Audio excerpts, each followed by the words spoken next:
Blake, what's up? Hey Sam, how are you? Good, man. You reached out to me on that Facebook page was started by a group of Christians, in my honor, but they disappeared. So it's good I checked. So I got your Thank God you message. did. Talk to us. What's your background so people don't know, you So know? yeah, no, look, I come from a modest Jewish background. Um, Mother raised me as a single mother, not God very bless. religious. Yeah, God bless her for sure. She definitely did the best she can for us. Um, Father wasn't so much part of my life. We were No, definitely speaking, but he wasn't so apparent as a father should be. yeah. Um, Now, I definitely believed in my Jewish faith growing up. As I got older, I steered very far away from it. Not because I don't believe in God, just more so I didn't understand it. Um, Yeah. Now, I'm married to an Italian. She was Catholic when we first got married. She converted to Christianity. Um, and, just to fast forward into things, up until about 4 weeks ago, 5 weeks ago, I didn't really have much connection. And I've just been reading and researching and reading and trying to understand. And I'll just tell you straightforwardly, my heart is definitely leaning towards Christ as being that person that was given to us to lead us and to show us the right examples of how to live and how to achieve righteousness, right? So I don't really need a lot of convincing, Sam. It's not really why I wanted to speak with you. It's Yeah. more so Yeah. just to kind of understand. Now I don't know if it's converted to Christianity as Lazarus just wrote. I'm not really Yeah. versed No, in all we this. have some folks that get trigger happy and get excited. They don't understand. You're learning about Christianity. It's a process for you. So, oh, Catholic Christianity. They make a big deal when not taking into consideration your background and context that you're coming out of a Jewish background and you don't know about the distinction and differences and some of the bad blood level against Catholicism, so they're trigger happy, you see? So they don't take that in consideration, right? Well, I apologize if I triggered anybody. No, I no, it's am not your I, fault. I, I am a little bit ignorant to the knowledge and I'm trying to learn. So I apologize in No, advance if no. I trigger anybody. No, I understand your background, but my brothers sisters who are trigger happy, who are very sensitive because Catholics always get bashed and demonized, say, hey, yeah, are you a Catholic or a Christian? As if Catholics are not Christians, but they're not listening well. They're not listening, saying, wait, this man grew up in a Jewish home, single mother, like I did. Father wasn't around, like my father wasn't around. You don't know much about the differences. All you are just simply repeating what you hear. So they're not being patient. Say it's okay. We're a work in progress, my brother. We'll get there. Yeah. So I guess like one of the main questions that I have, Sam, Yes. and I'm like begging for the answer, and hopefully someday I'll get the answer, Yes. What is is it? as a Jewish person, why do we just stop at the Old Testament? Why do we not like believe that Jesus was resurrected and that he's the Messiah with all this proof and evidence leading to that?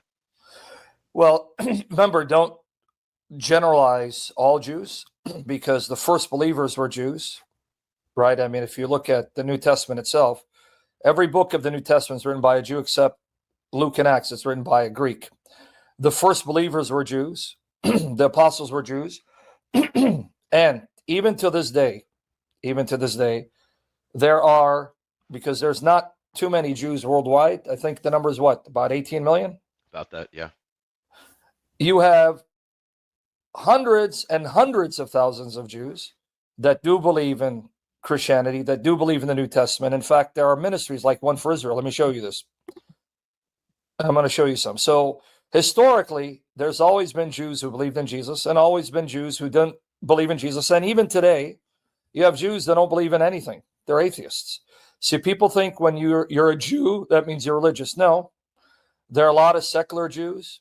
There's even Jews who are Buddhists who are into the New Age, Okay. right? I mean, don't take my word for it.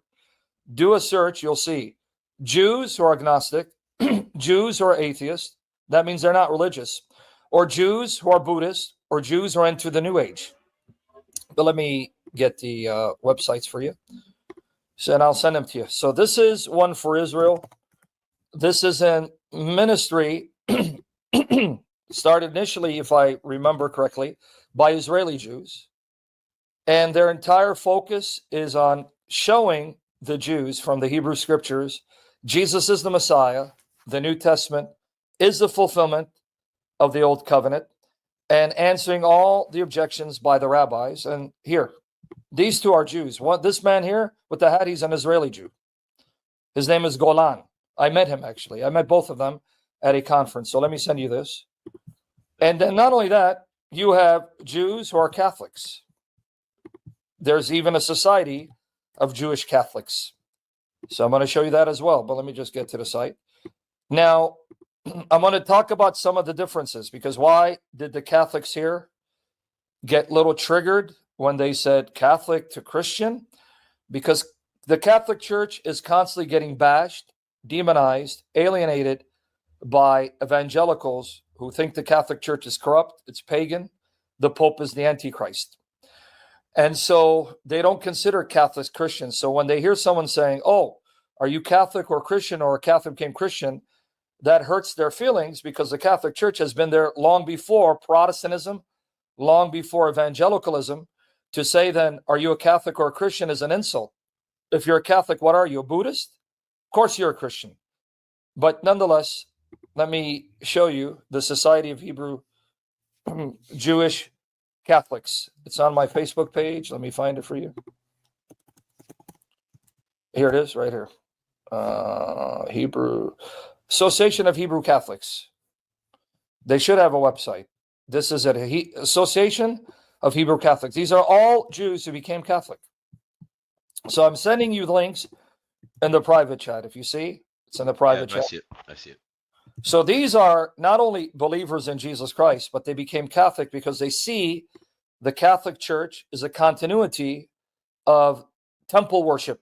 The way the temple was set up in the Hebrew scriptures, the priesthood, the altar, the sacrifices, that is all found in ancient churches. Now, let me explain what I mean by ancient churches. The oldest churches that go back to the apostles happen to be the Catholic Church, Eastern Orthodox Church, Oriental Orthodox Church, Assyrian Church. These are ancient churches that have been around long before the Protestant Reformation. Evangelicals have only been around for about 100 years, and they come out of the Protestant Reformation, which started in the 1500s. If you look at these ancient churches, if you go to a Catholic church, even an Orthodox church, you're going to see an altar, you're going to see priestly garb, you're going to see incense, and then you're going to see them giving up the cup and the bread, which is the Eucharist, which becomes the body and blood of Christ, all of which is anchored in Old Testament temple worship. In the temple, you had an altar, you had priests and priestly garb, offering up sacrifices, including incense. So you see that the fulfillment of what they call second temple Judaism, because there was a first temple destroyed, then there was a second temple, and then it was destroyed after Christ. The way they worship, a temple, an altar, priests, priestly garbs, and stuff such as incense, is all found in these churches, not in evangelicalism. Evangelicalism lost its connection with the ancient church and its connection to the Old Testament temple worship. Okay. So there are a lot of Jews who are evangelicals, but those who really study church history and Old Testament worship end up realizing that the form of worship found in the Old Testament is fulfilled, realized, consummated, perfected in the way these ancient churches worship, such as the Catholic Church, not in evangelical churches where you go up there and you have almost like a concert going on. That did not exist in the Old Testament temple worship. You didn't have a concert. You didn't have guys up there and, just singing songs like they're in a concert. You had priests, priestly garments, an altar. You had incense. You had candle being lit, sacrifices, all of which carries over into the liturgical worship of Catholics and Orthodox. So this is why you have this website showing you the continuity between temple worship as outlined in the Old Testament and the liturgical worship of the Catholic Church, and why these Jews ended up embracing Catholicism. So I gave you the links right there. I don't know if they have a YouTube channel. I don't know if it's listed. Let me see. I'll do some research on that. That's not. Yeah, so right there. So when you say why didn't they accept hundreds of thousands accepted. In fact, they accepted at the time of Christ. In fact, Jesus's first followers were all Jews. They were not Gentiles. So it's not accurate to say, why did they not accept? Just like at the time of Jesus, not all Jews believe the same things. Even to this day, not all Jews believe the same things. Even in religious Judaism, you have ultra-Orthodox Jews, you have Orthodox Jews, you have Reform Jews, you have conservative Jews.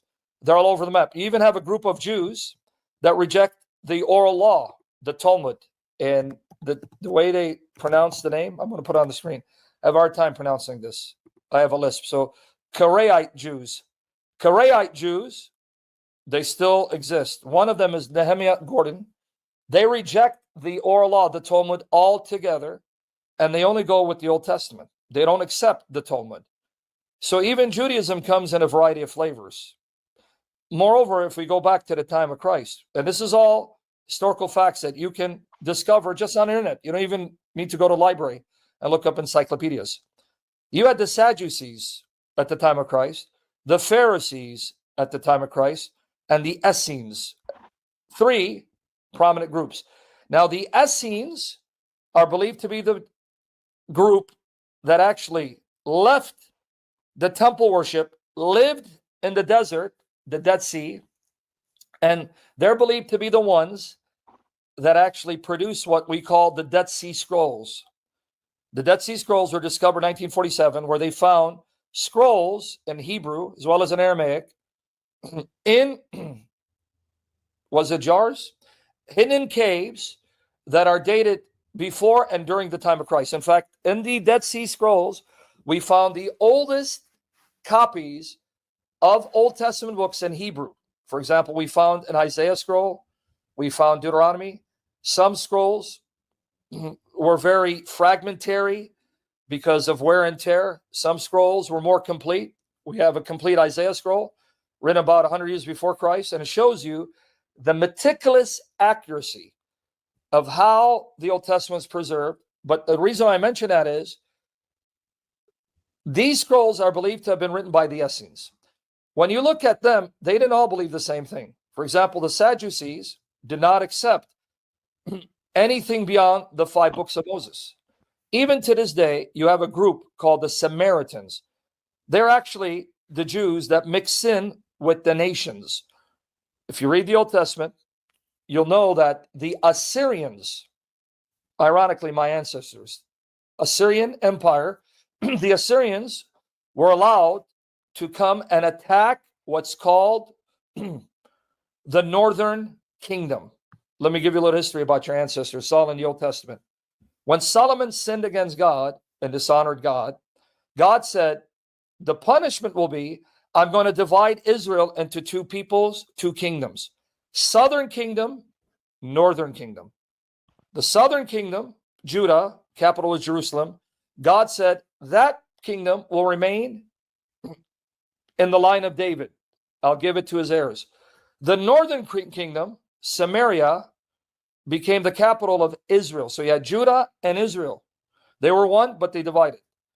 The northern kingdom, the kingdom of Israel, 9.5 tribes lived in Israel and were part of the northern kingdom.